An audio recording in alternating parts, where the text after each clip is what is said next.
Welcome to Payroll lesson number 1 on setting up the General tab. When we come into the Payroll program, this is what it looks like, and we're going to set it up in a logical sequence of events. But the first thing we need to do is work in the General tab, so I'm going to click that open.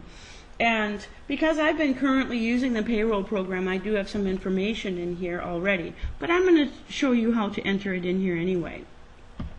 The first thing you need to consider is what the current payroll year is.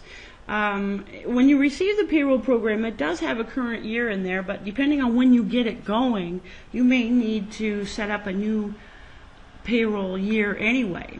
So when you click open the current year drop-down, if you don't see the current year in there, we need to set up a new year. And that's a very simple proposition. What we do is we go up to Setup on the menu bar and we select Create New Payroll Year. This opens up this window where we can then tell the program where to grab our data from as we carry over from year to year. So we're always going to use the last payroll year, or maybe it's the current one right now, as our source year, and then we can create our new payroll year. Now the neat thing about this is that even as you're going along from year to year, if you're creating a new payroll year in preparation for the next year, then what you can do is you can set up your new payroll year and switch between the two years in this drop down here. So because COBRA carries your payroll information year by year by year, taxes, benefits, everything are stored year by year. So you can prepare your next year by creating it.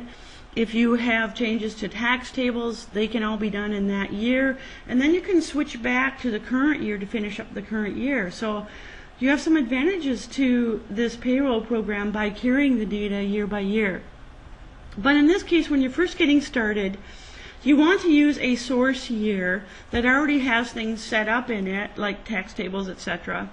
Set up the new year that you're creating, and then you can transfer over all of these different elements of information from the prior year into the current year. COBRA will also transfer over only active employees. So during the last year, if some employees became inactive, when you create the new year, they will not be carried over to this new year. So once we have established the source year, the new year, we can say create, click the create button, and it will verify for us that first of all we haven't already done this for the year that we're trying to set up, and it will allow us to set up that new year. When it's done, it says if you want to work in the new year, you need to switch to it first. So I'm going to exit out of here, and I'm going to look for that new year in this drop down.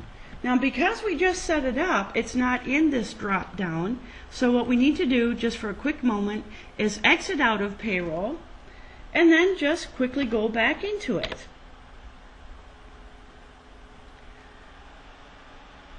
Then as we come into the General tab, you will see the new year in that drop down, so you can select that new year that you want to work in.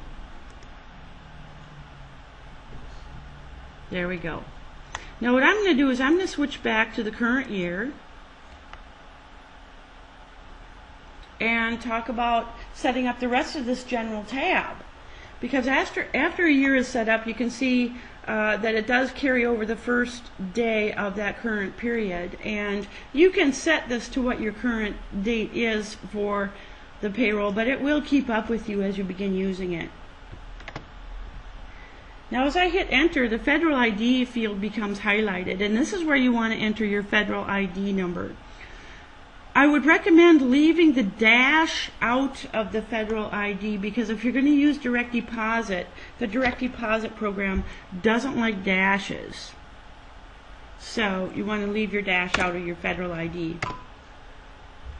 The next thing you want to do is select your main cash account for the payroll program by clicking open the drop down here and selecting the appropriate cash account from your general ledger, so that it's displayed here.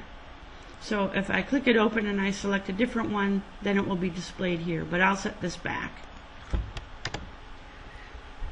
Lastly, if you're working in multiple states or even an individual state, you want to set your state ID in this little table here. And you do this first by clicking open the drop down, and it will list all 50 states, so you can find your state in here and select it. Now once you select it and it's displayed, you can enter your ID here. Then to save your general tab information, you just click your save button on the toolbar and everything will be saved. Now a note about state IDs here. If you're working in multiple states, you can set IDs for multiple states in here too by simply just selecting your state ID and then entering your actual state ID number in this field here. And then Cobra will automatically save that information anyway. So anytime you come in here, you want to see what your state ID is, you first need to select it from this list. And if it's been set up in here, it will automatically appear in this ID field. This ends the lesson on setting up the general tab.